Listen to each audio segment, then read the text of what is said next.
Hey guys, just a heads up, the interview you're about to hear contains a discussion around some pretty complex topics, including suicidal ideations. My guests and I are definitely not mental health professionals, so be mindful we're only sharing our personal views, opinions, and stories. If you think this is likely to be triggering or cause any distress in any way, please consider whether this is the right episode for you. And if you're concerned about your mental health or a mate's mental health, Movember recommends encouraging them to see a doctor or to call Lifeline on 13 11 14. This week's episode is brought to you by our best friends at Lululemon. We love you so much. Thank you so much. And just super proud to be on as an ambassador this year, an official Mobro with Movember. If you enjoy the episode, it would be absolutely incredible if you could donate to my Movember team, Dyl and Friends. It really would go the world and would mean the absolute most to me. So cannot thank Lulu and Movember enough for getting me on board. This is my 4th year. I'm pumped. I love it. It's so good. And make sure you definitely check out the Lululemon and Movember gear. That is incredible. It doesn't only just let you move free and last the distance, but also gives back. And Lululemon are supporting Movember by donating $5 from every eligible product sold. Check that out. And if you want to donate, the link's in my bio. Thank you.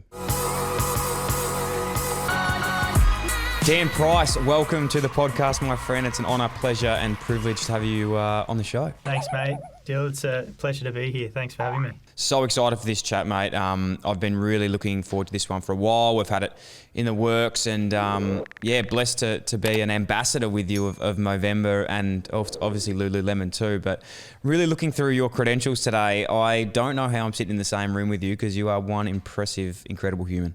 Oh, mate, that's very kind coming from an ex-professional AFL player. No, well, when we talk a little bit later about what you're up to with Movember, I'm sure that everyone's going to agree it's a lot more than being a professional athlete on the footy field, that's for sure. But mate, let's talk through it. It doesn't look like you are struggling too hard to grow some facial hair. We're like 5 days in and you've already got it back. A little bit, yeah.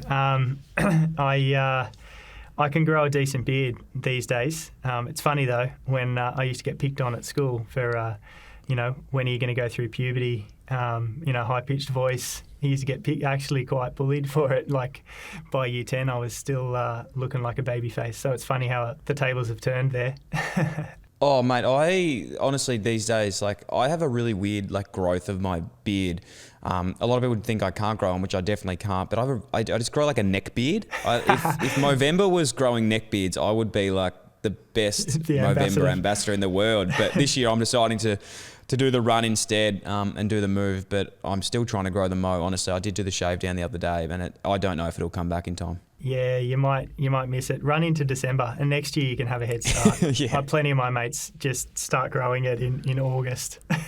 How'd you get involved in Movember, mate? It's I think you're how many years now have you been involved in, and how did you get involved with it? Yeah, I think the first time I started doing Movember, I just grew the mo and didn't do much else, and I think that was 5 years ago. And then obviously it just ran an organic course in terms of me getting more involved and wanting to do more in the community. Obviously it'll come out in our conversation today how passionate I am about men's mental health and suicide prevention in particular. I'd done a bit of work with some other charities and then just really loved everything that Movember was about. Once I got to know a few of the team and people that work there a bit more and the community. And then they asked me, must be 2 years ago now, to be an ambassador, like a formal community ambassador, they call it, which just means that you do a little bit more, in the space, bringing people together, host events, whatever that might be. And yeah, it's been an amazing journey. And now, here we are. You and I are the, what are we called? The official Movember Lululemon ambassadors for this year, which is cool because Lululemon and Movember have a really special partnership. And mate, I've been blessed to be supported by Lululemon with the projects I've done in recent years, especially this year in particular. They've supported me, behind the scenes for the last 2 years, but this year's really taken on a whole new level with my plans for this year. And it's really exciting, mate. So I guess that's a long answer to a simple question. But yeah, been involved for about 5 years, but more formal in the last couple of years, which is epic. And I hope I keep doing the right thing by them, and I can see it being something that I sort of do forever.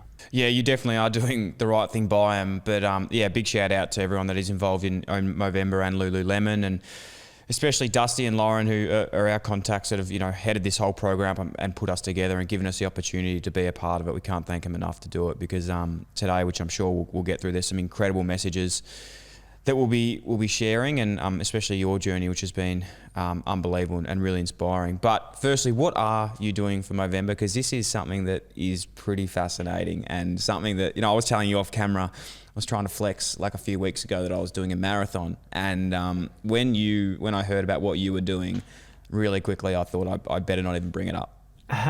Yeah, I know, and I said to you, mate, it's all relative, right? So don't be hard on yourself. Like, marathons are tough, and it doesn't mean because I'm running longer now that marathons aren't hard. I just enjoy the pain of going further, really. So this year, well, I guess to make the story, give a little bit of context. So in short, 2 years ago, I decided to run 60 Ks for Movember, and I hadn't run a marathon before. I'd run one half marathon, and so I did a little bit of training, went in pretty green, and didn't run it super quick or anything, but I ended up running my first marathon and ultra marathon, I guess, in one sitting, and fell in love with the community aspect of distance running, all these run clubs and everyone getting together around a common goal, and like moving for Movember and running or doing any sort of exercise for a cause isn't a new thing. It's not a new formula, but it just works, and I fell in love with it myself, and it gave me a lot of direction in my training. I'd kind of missed that team sport thing and connecting with mates, and that was something that was missing, that community. And then last year, my mate Lockie Clancy and I decided so he ran with me that day, as did a lot of other people, and he decided with me that we might try and double that distance, like just, talking about doing essentially a triple marathon like it was normal. And we had this text exchange, and it's just ridiculous. And actually, he used to be a footy player as well. He played for the North Shore Bombers, so he wasn't professional, but he was very good, and he's a great athlete, so he's just good at everything. So he revved me up, and then we said, well, we may as well add 6.6 kilometres onto the 120, and it becomes a triple marathon, so 42.2 times 3.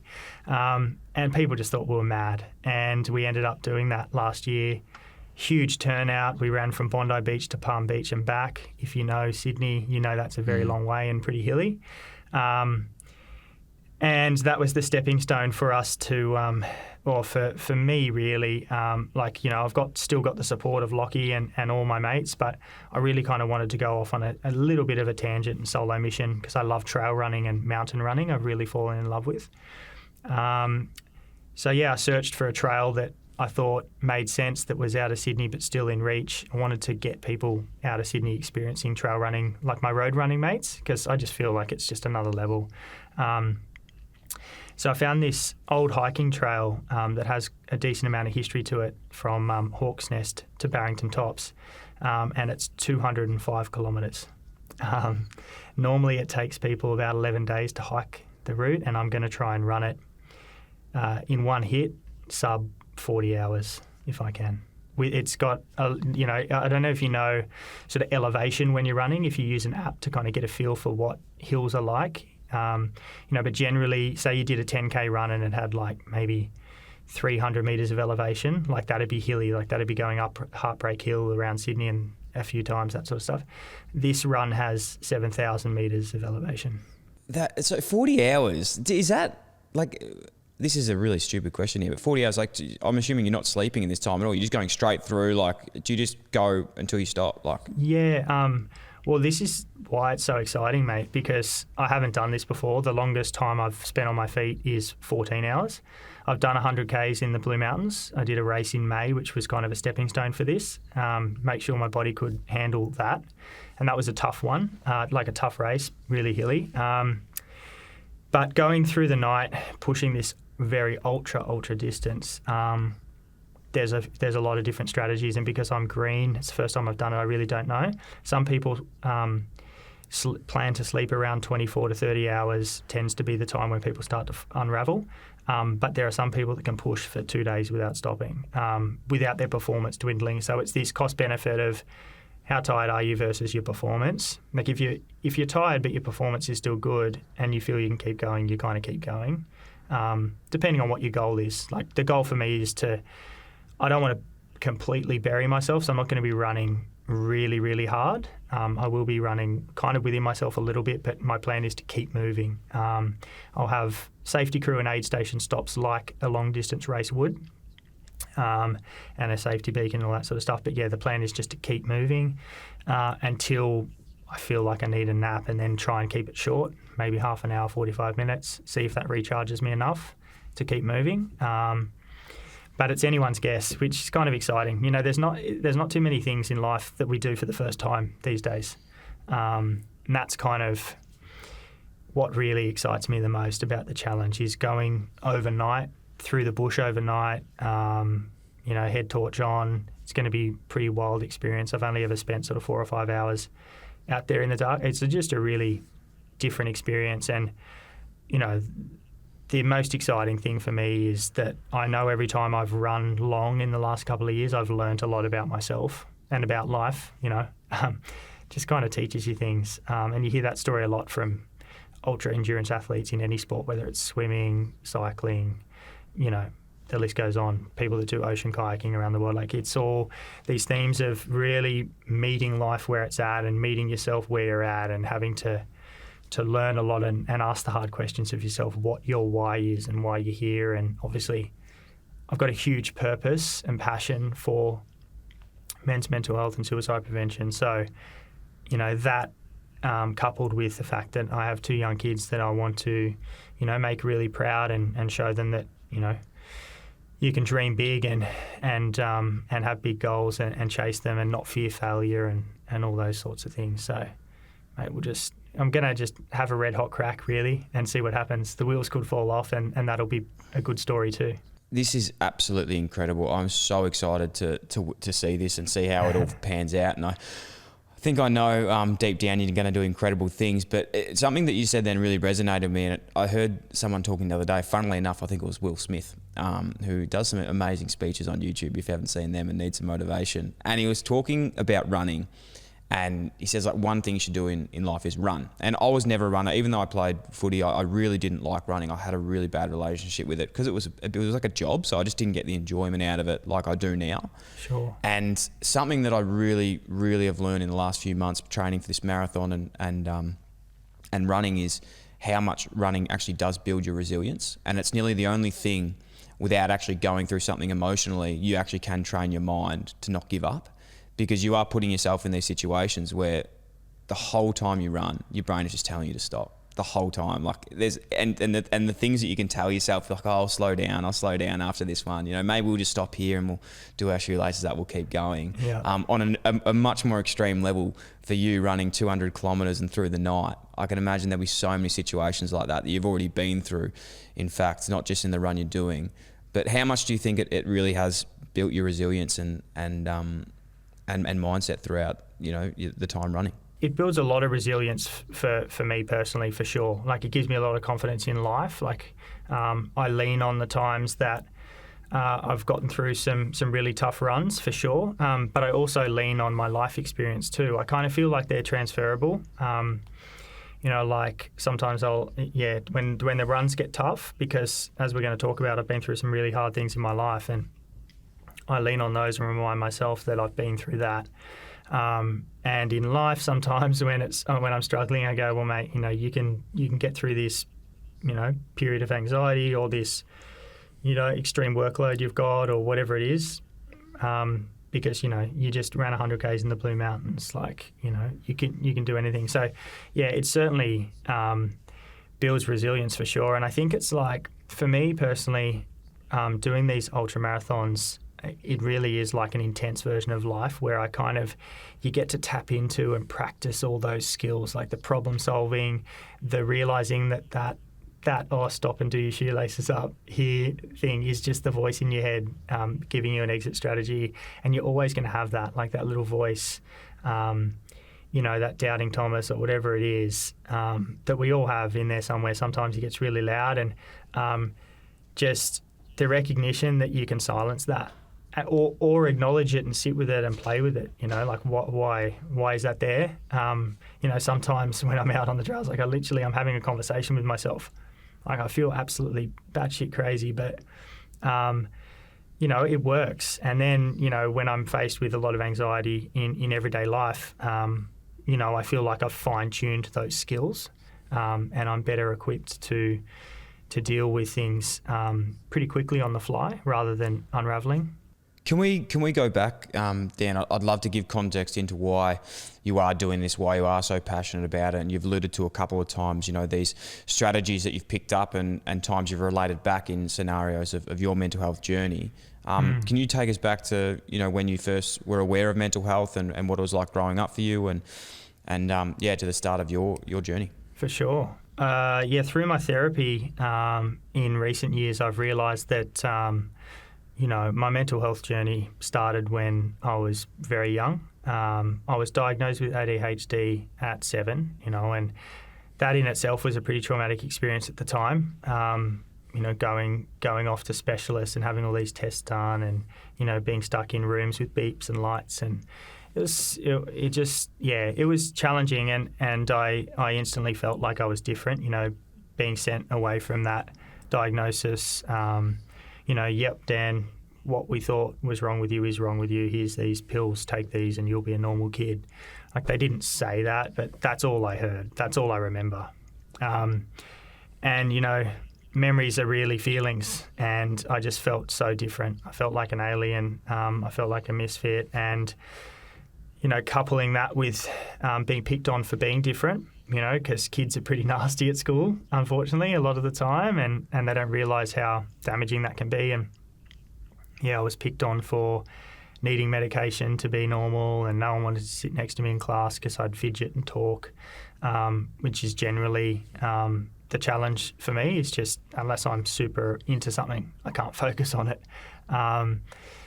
But I loved playing sport, and being outside, and I was a good athlete, so I'd get picked first for anything, whether it be bull rush, touch footy, netball gala day, everyone wanted me on their team, but no one wanted me as a friend in the classroom. So you can imagine I started getting this real, big, almost split personality. Like, it wasn't a split personality, but that's kind of how it felt. I was like, who am I? And as a kid, without talking about that, which I wasn't, you can't really navigate it. So just kind of grew greater and greater until I realised that, well, I didn't even realise, but what I started doing was countering it by just trying to be the best at everything.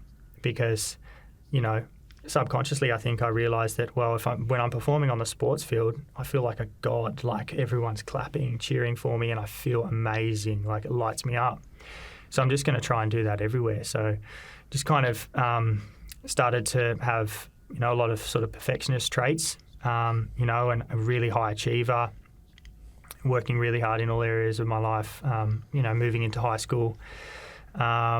Went through some bullying with that whole ADHD thing again, so I did stop taking the medication and had to work a lot harder for my grades and things. Which is kind of a double-edged sword. I kind of got rid of the fact that I sort of felt different, but I was still struggling with the symptoms of lacking concentration and not being very into being in the classroom. So I started to then experience performance burnout, and anxiety around performance, I guess, especially in the classroom. It didn't so much affect sport, which is interesting, like whether I was on or off the medication. I think it's just because I loved to be there. So, I was a tennis player, in particular was my favourite sport, and, I wasn't off with the fairies ever on the tennis court, but I was 90% of the time I was in the classroom because I just wasn't into it. Anyway, so that's a bit of my sort of adolescence background with mental health, like the ADHD diagnosis as a kid, and then definitely experiencing quite a bit of anxiety through school. But I don't think I'm pretty sure I didn't really have major bouts of depression through high school. Even though I was being bullied, I wasn't really down about it. I was more just frustrated and kind of problem solved it to counter it by, just trying to be the best at everything and be really likable too. Like I became this real people pleaser, which, pretty common traits for people who, are lacking some self-esteem and feeling like they don't fit in. Then it sort of, it got a bit challenging in my 20s as well, because of that. Perfectionist trait is really interesting. Like, it's so interesting unpacking it. I know you see a psych for your own mental health as well and talk about that. How they unpack things. Realizing that I had this pattern from probably 12, 13 years old of just trying to be the best at everything. And I remember writing down a list when I was 18, when I, got into the uni degree I wanted to, and following in Dad's footsteps. I didn't go on a gap year. I was like, I just got to make Dad proud and be the best. And I remember writing down a list of all the things I wanted by the time I was 25 and 30. And they were things like, get married, buy a house in Sydney, have a Lamborghini, I think was on there. It's ridiculous, but it was all this stuff, right? All these external things. And when you look at that now, like you and I know that chasing the external is a recipe for disaster if you don't have the internal sorted out. Like if you don't have a good relationship with yourself, like it's going to go pear-shaped somewhere along the lines, just accumulating external gratification, things, wealth. There's nothing wrong with those things, but they can't define who you are as a person. And they absolutely defined who I was. I got engaged at 22 years old to my high school sweetheart and got married at 23. And I was just rushing life. I was literally like ticking these boxes off the list. I then bought a house in Sydney. I'd got a scholarship to work at an international property firm at uni, because I had to get that gig, and I got a full-time job. Like my mates are still over, at Oktoberfest getting wasted, and I'm like in a corporate job in a suit and tie at 23. Moving up the ranks, got promoted 3 times in 4 years. This was a high achiever, youngest associate director of this firm, making big money, buying fancy things, and still feeling really, really disconnected and lost and relatively unhappy. I think my life was really fast-paced and really full to not let myself sit still and realise that I actually wasn't happy. Like when you just go all the time. And I'm sure you've experienced this in your life. You don't realise that, when you stop and you don't have a relationship with yourself, how scary it is almost. And it's just such an uncomfortable feeling to navigate when you're not aware of mental health and you're not seeing a therapist and you're not talking to people openly about, the head noise and what's going on. It can be, a pretty lonely, sort of scary place. And so I just filled my life with busyness, full social calendar, big hours at work. I'd just stopped playing sport by that stage and, started to get in this cycle again of just, burning out essentially. It sort of all culminated in my relationship was drifting apart. So we were trying to save our marriage. When I was 28, I was in marriage counselling. I'd never seen a therapist before. Marriage counselling is a pretty different dynamic, and I really just don't think it was savable. I think it was just, the relationship was a young relationship. It had run its course and we'd grown apart. We weren't getting on and we wanted very different things from life. But I eventually left that relationship, moved back into my parents. I'd moved out when I was 20, and just didn't talk about it. This was the problem. Ever since I was a kid being bullied for ADHD, I never told my parents about it. I just kept it all inside, and that toxic behaviour of burying what I was feeling and just pretending it wasn't there was just a theme throughout my entire life. So I had, like talking about resilience, I had zero emotional intelligence or resilience. I'd never given myself a chance to even know what that was or practice it. So I had nothing in my toolkit for, looking after my mental health, really. After getting divorced and living back with my parents, I fell into a pretty significant depression fairly quickly. Kind of felt like I'd failed at life and, maybe it was all over for me. It was, it sounds quite dramatic now saying that out loud, but, as a young bloke getting married so young and everything like that and, my whole identity was entrenched in that relationship and it was part of who I was. It's a very codependent sort of relationship. I just didn't know what to do, but I didn't talk about it, and I was very good at telling people I was fine because I'd done that for years, and it's really dangerous to do that when you're struggling. You and I both know that, but a lot of people don't realise how toxic and damaging that behaviour can be. And it got to the point where I was so depressed that it was like really toxic behaviours, escaping, drinking myself to sleep, using drugs and alcohol just to suppress my emotions outside of work. Like I was still working this, pretty senior position of a corporate job, and, the wheels were well and truly falling off. I think people around me kind of noticed, but blew it off as, Dan's gone through a hard time, he's just blowing off some steam. As you'd hear that a lot, especially with blokes. And, but, it's no one's fault, right? Like it's just society kind of says that that's okay, I think, in terms of that behaviour. And that was only just scratching the surface anyway. Like I had a lot of demons by that point, and my mind had really turned against me. And I started, feeling suicidal. I started really socially isolating. I virtually, by that point, couldn't really go out in social settings because I thought I was a bad person. My depression had kind of really taken over my brain, and it almost felt a little bit like paranoia. Like the anxiety was so intense that like I was like, oh, are they talking about me? Like, oh, I'm gonna leave. And the depression was kind of like poison, mate, running through my veins. And that noise, that head noise, that other voice in your head, just takes over completely, and that's all I could hear was negativity. I remember waking up. Well, I didn't even wake up. I'd spent the night in my car, which was something I was doing fairly regularly, just through the shame of, showing my face. I thought I was just a burden to everyone around me. I spent the night in my car behind my office building in Sydney. And when it ticked over to 5 a.m, I just felt like I couldn't do it anymore, And I walked myself up to the Sydney Harbour Bridge, with the intention of taking my life. I climbed the outside of the fence and walked to the middle of the bridge and was there to end it. And mate, it just all made sense in that moment. I felt like it was the right thing to do by myself and everyone around me. I kind of had come to this place where I was like, oh well, you had like 27 good years and then a few bad ones, and you had a good crack. Time to go. Life's not for everyone, sort of thing. And it's really, really sad looking back. Like it's hard to talk about still, even though I talk about this quite regularly, mate, because I was in a lot of pain, and unfortunately, because I'd gone, I'd been suffering depression alone behind closed doors for so long that, my mind had turned against me, and the suicidal thoughts made sense, and I thought they were true.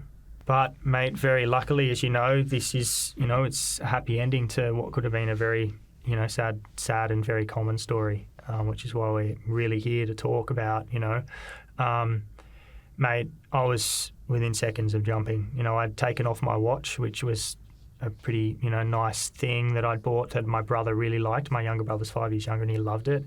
I took it off and I sat it on the railing next to me. And that was I was leaving it for him and I was ready to jump, and I was surrounded by sirens, and before I knew it, there was a cop yelling at me through the fence, urging me not to jump, and I ended up having a 20-minute conversation with that police officer, Aaron Trevitt, who's now a pretty good mate of mine, actually, which is really special. And, mate, he just told me that he was there for me, that everything was going to be okay. For the first time in my life, I felt completely exposed and vulnerable. Like I felt like I'd hidden it all until then, and no one really knew. And although I was petrified, he just had a way of holding space for me. He wasn't judging me. He was telling me that there was a lot of support out there, and he's seen people come back from where I came back from, and that I could get my life back on track, and that the things I was saying to him weren't true. He's like, you got a lot of family and friends that love and care about you. I know that. And mate, he was able to spark a little bit of hope in me for maybe he's telling the truth, and maybe there is some more life to be lived here. And made a step back over the railing and let him hold me against the fence and told him that I wanted to be rescued, and they came and got me. And look, the rest is history, which we can talk about. Obviously, it's a big part of the journey was my healing from that. It's very traumatic. The rescue itself was, and then taken away in an ambulance under the Mental Health Act to a psych ward, and everything that goes with that. It's a very intense experience, but it's what I needed. I wouldn't be alive without emergency services and the healthcare system. That's 100% sure. And yeah, mate, I'll kind of leave it there and let you ask any questions about where you want to go next. But it's, mate, I know it's an intense story that, hopefully will resonate with your listeners and help people see that, you can get through these hard things in life is really why I share my story. Dan, it's absolutely incredible, mate. I've got goosebumps hearing your story, and unfortunately it's one that we both know is all too common, and to get through what you have and to be where you are now, it's nothing short of a credit of yourself and what you've been able to get through. I've got so many fucking questions, but firstly, one is the conversation you had with Aaron, the police officer, on the bridge that night. Was that the first time you'd nearly spoken to anyone about what you were feeling? Was that one of the first conversations that you actually had that whole time? Yeah, it is. I had some very some very brief sort of half-truth conversations, I guess you'd say, with a few people in my life who had kind of, they could tell things weren't quite right with me. For sure. Those warning signs were there, the things, I'd changed, obviously. I couldn't hide it that well. Like, I did put a mask on every day and try to pretend I was okay, and that was fucking exhausting. That was the hardest part. But mate, it was absolutely the first time that I'd been honest and that I said, I hate myself. That's pretty much what I told him. I just downloaded on him, and he was able to just say, well, I understand that's how you feel right now, but you're just not in a good spot. But we can get you back, and mate, he was just the right guy for the job. I chatted to him just on Monday night. I launched a little film as part of this project. And Aaron actually came and spoke, surprised me actually, because he's had back surgery and I didn't think he was going to be able to make it. But, he even said, there at the presentation on Monday night, he was like, mate, you didn't look like you wanted to be here, but, and I'm not a trained, detective for those situations, but he was first on scene and there was no time to waste. So he jumped in there and, mate, he was like my guardian angel. Like, honestly, I don't know that there was, I have to believe, for me personally, that everything happened for a reason. Like, because we're here now talking about this, and I've been able to help a lot of people through tough times, and I do believe that it's now a blessing that I went through what I went through, because it was hard, but I've learned resilience. I survived, and and the amount of people that I've met, my life would be on a completely different trajectory if I hadn't gone through that relationship struggle, and then the depression that ensued, that would have happened anyway. I don't know. Got mental illness in my family, and that's all probably part of it too. But I just think everything was exactly as it should have been. There was probably no other person on the planet that could have made me change my mind than this guy. He's just an everyday Aussie bloke. He's a cop, but he just he talks a bit ochre. He's like, hey mate, how you going? And he just went, mate, it's okay. It's all right. We'll get you help. It wasn't anything other than what it needed to be, which was he just honestly gave me love and empathy. And what he said on Monday night was, I just spoke to Dan like I'd speak to any human being. I just showed him love and care, and that's all I needed. And I think that's all anyone needs in these moments, is just an ear to listen and some non-judgmental love and understanding, And I think that's why you've been so successful in this space, because you are so relatable now, and that's why you're changing lives doing what you're doing. You spoke about the way Aaron approached you and how it was just, it really, touched you, and it was a point where it was the first time you probably had that conversation. Are there other sliding door moments throughout your time through depression or your mental health journey where you think, that could have been an opportunity to speak out, but it wasn't the right time? And I suppose on contrary to that now, how would you say is the best approach to approach someone that might have mental health issues? A friend going to someone, is there a specific way you'd say is the best way to talk to someone that you think might be struggling with mental health and, you know, being in the circumstance that you're in and now you're on the other side of the fence? Yeah, certainly, like the first part of the question, looking back, there were definitely many times in my story where I could have sought help and put a stop to my unraveling a lot sooner. And, you know, I'm really wanting to get, you know, what the industry kind of calls upstream, away from crisis point. Like crisis point and saving people like I was is fantastic and it needs to happen, but we can get to people a lot sooner, and like not even just a little bit sooner, like way sooner. Like us talking about this today, this will land on some ears and some people at a time when they're just starting to struggle and they're like, oh, I can see a few similarities to Dyl and Dan's chat. Maybe I will go and speak to a psychologist now. Asking mates or anyone you love, like, you know, if they're okay when you kind of know they're not, mate, it's tough. Like it's a hard thing to navigate. But I'm a big believer in being pretty straight up and not beating around the bush. I've had these conversations with many mates and people in my life in recent years, and I just point to things that are obvious, that are changes for them, like very, very gently delivered. And, you know, you've got to pick the right time and place. Like all of that is very important. Still come at it with a lot of empathy and care and remind them that you care about them, but still point to something very specific. Because if you just ask someone if they're okay, how many times have you said you're fine when you're not? When someone goes, are you okay, Dyl? All the time. Yeah. It's easy. It's almost automatic. But when someone says, are you sure you're okay, Dyl? Because, you know, last week you skipped training and you just haven't seemed like your normal bubbly self. Are you sure nothing's going on? It's a much harder question to answer. I'm fine too, don't you reckon? I do 100%. Anyway. You know, so I'd point to those things, the things that you've noticed, because you've noticed, if you're worried about your friend, you've noticed something. So what is that thing that you've noticed, or things? Try and work out how to articulate them and deliver them. And, you know, generally there's shifts in behaviour, you know, personality changes.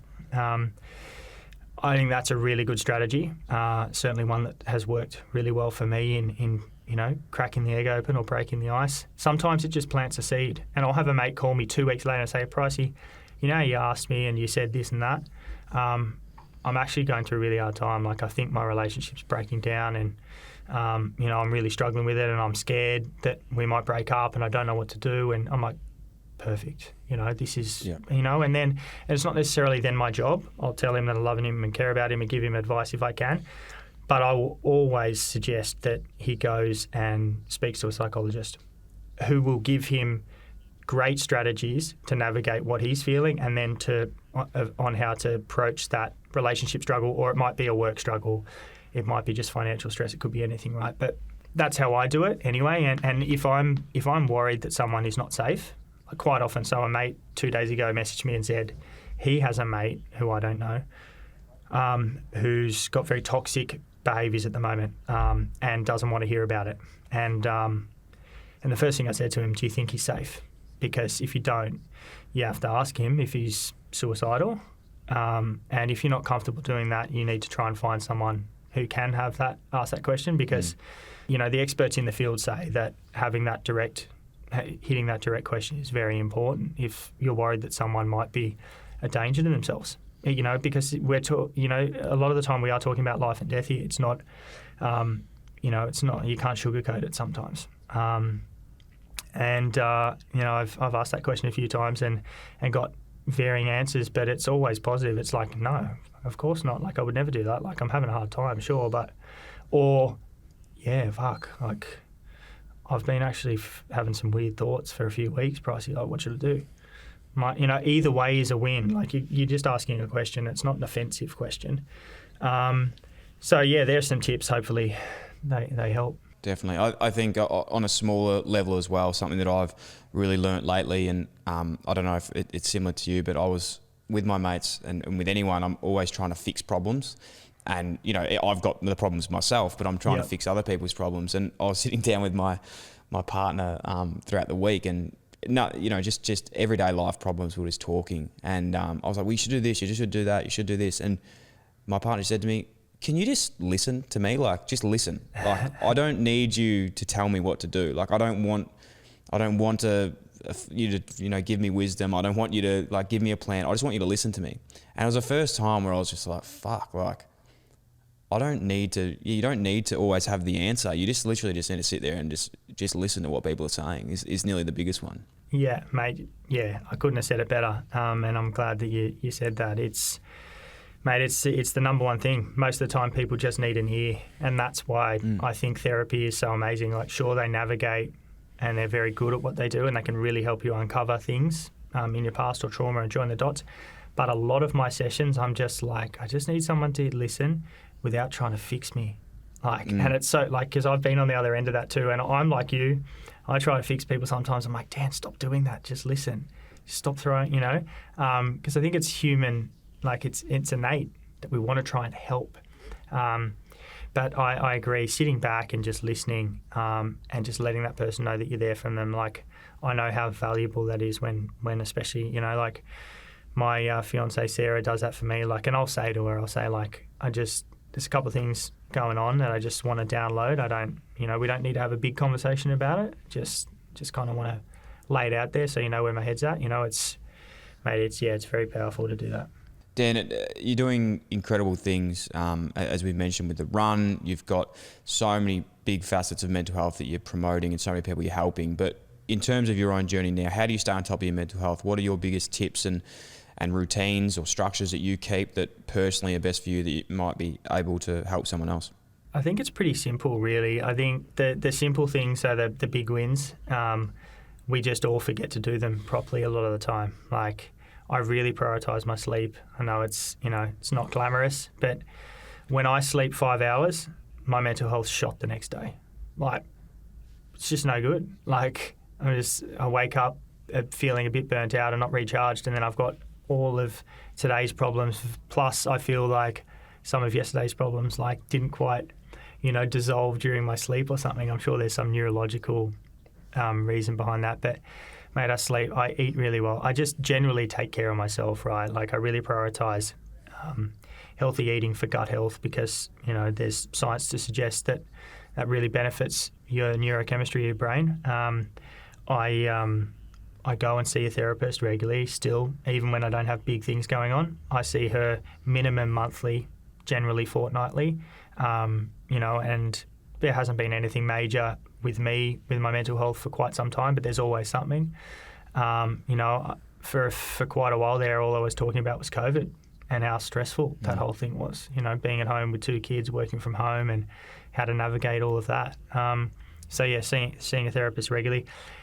Some other ones that I do really important to me is I meditate every day.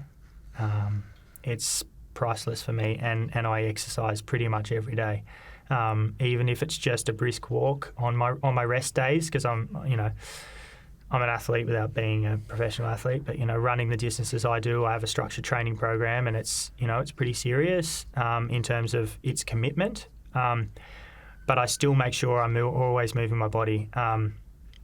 And communicating with, my partner in particular about how I'm feeling, being really hyper aware of the fact that, I've had a few injuries and I know how cranky and grumpy I get when I'm injured and I can't exercise, but just knowing that I need to shift my focus and make sure that I'm doing all the other things right, because I think sometimes I rely too much on exercise and running to keep me well, but it's not always going to be there. So practicing the other things before running gets taken away is important to me. So I've been prioritising that a lot more. I don't journal as much as I used to, but I still write a gratitude list a few times a week, which is really powerful. I used to do it every night. You probably do it really without noticing it. It's probably just a habit.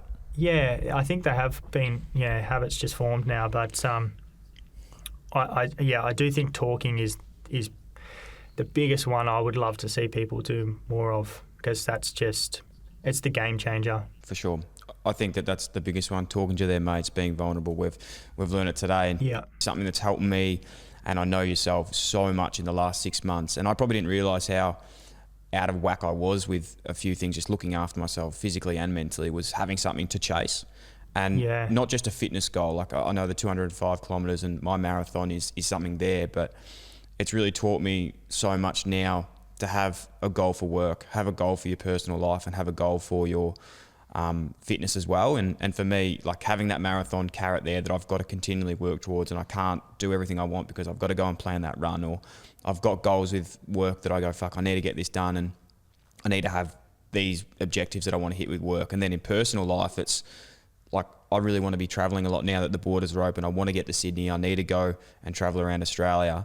And since I've had those three sort of components, I've just been like, fuck, I've got purpose now. I've got something that I'm actually looking forward towards. And with COVID, and if you don't have those goals, your life just becomes a little bit on the wheel. It's just a bit mundane, and you don't have anything that you're really, that carrot. Yeah, mate, I couldn't agree more.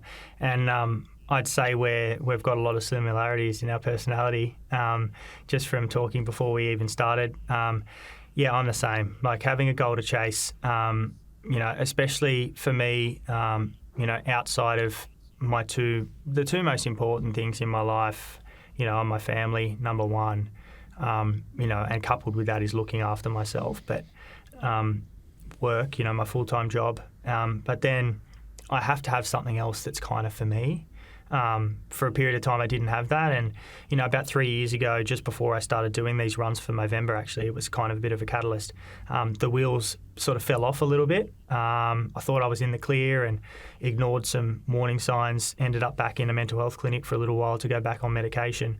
So the mental health journey and healing for me or anyone is not necessarily smooth sailing. Like you don't survive a mental health crisis once and then be perfect forever necessarily. Some people could be, but it's been a bit up and down. But it was a big wake-up call for me that I'd lost my connection with community and with healthy outlets. I was working too much and just focusing way too much on being a dad. And although that sounds good in principle, you were really focused on your job and really focused on your family, great.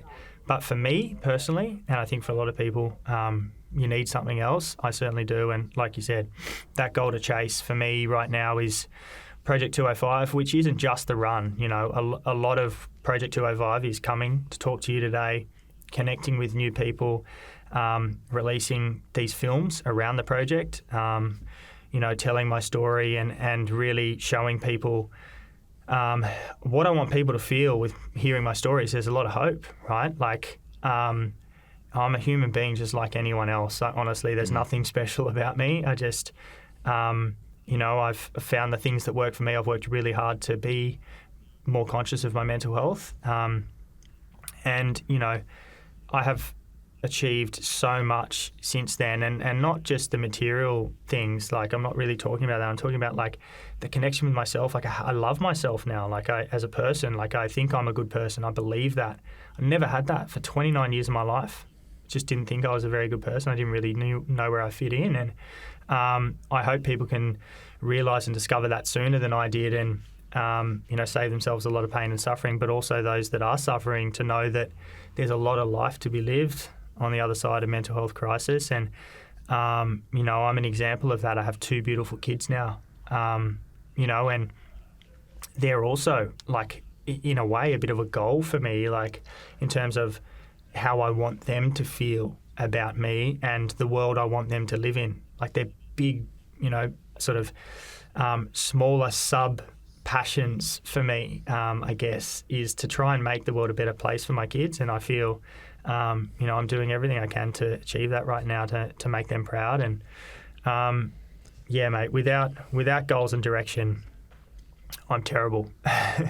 Dan, I can't thank you enough for your time today, mate. It's been honestly unbelievable, the amount I've learnt and the insight into your brain and what you've been through and what you still work through today is honestly unbelievable, and you should be super, super proud of yourself because you're helping so many people out there. So I'd love to keep you in a permanent fixture of Dyl and Friends, mate. You've got to please come back in on the podcast. 100%. I'd love to talk to you after the Project 205 to pick your brain again on how you got through it. I think it would be unbelievable. So again, I cannot thank you enough for your time. I was just really honoured and blessed to meet you and hear your story. Yeah, mate, absolutely. I can't wait to catch up in person now that we can travel. we might get a run in together. And mate, Please, definitely, yeah. I'll come and have a yarn and tell you all the wild and wonderful stories of the 205K. 100%, lock it in. You're coming in. Give us a date on that one. When are you actually competing the race? It's the 12th. I'm starting 4 a.m. on the 12th, and I'll run till I'm done. Hopefully. And is there any way we can keep track of it, like on socials? Or It'll be shared on socials. I'll have a live GPS beacon. There will be some social media when I come through aid stations. And obviously, as you know, Lululemon are supporting the project. You know, we've got a videographer capturing the event and everything that goes with it. You know, it's a real team environment. I have 2 permanent crew people who are very experienced in a 4-wheel drive, tracking me and getting food and water to me at certain aid stations as I go very remote, and then come back a bit closer to you know the sort of civilization, I guess. Mate, it's going to be epic, and I can't wait for people to tune in. So hopefully it'll be shared either on my socials, maybe a little bit on Lululemon socials and Movember's as well. I'm not quite sure how that's going to work yet, but there'll definitely be a live link on my personal Instagram, which you know you can share with your viewers. Yeah. That'll be probably my bio hyperlink will be that live tracker for the event. Awesome. At Dan Price on Instagram, and we'll have that in the show notes so everyone can follow through, and through my Instagram as well. We'll be posting a lot through there, and we'll have some swipe ups and everything to take note, because very excited of this, mate, and it's going to be awesome. So can't wait to get you in again. Thank you so much for your time.